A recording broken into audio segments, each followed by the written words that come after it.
shaqaaqada ka dhacday Dabardalool ay kana duceeyaan kana tacsiyeeyaan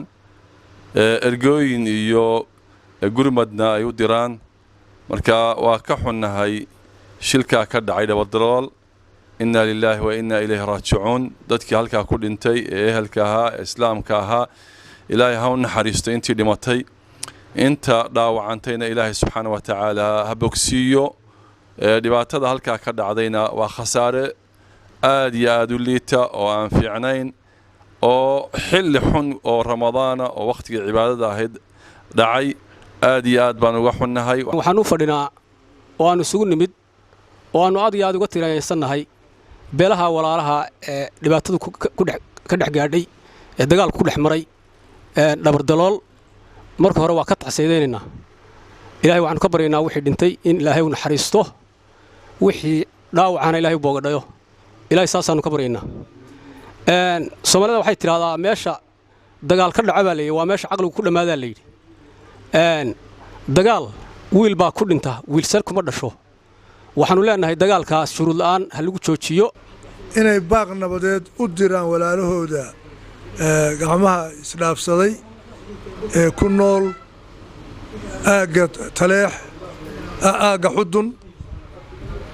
Dabardalool ku nool waxaanu soo jeedinaynaa awalan bal marka hore xabadda in la joojiyo oo xabaddu halkaa ku eekaato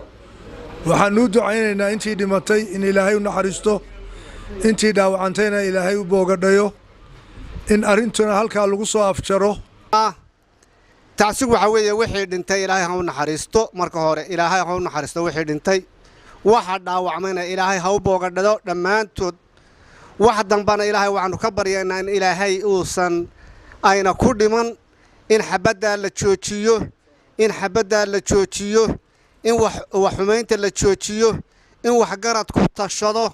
in nin kastaaba waxa uu dhimanaya ee ay yihiin wiilashoodii iyo walaaladoodii iyo gurigoodii ay yihiin inuu xusuusnaado dhibaatadii ka dhacday Dabardalool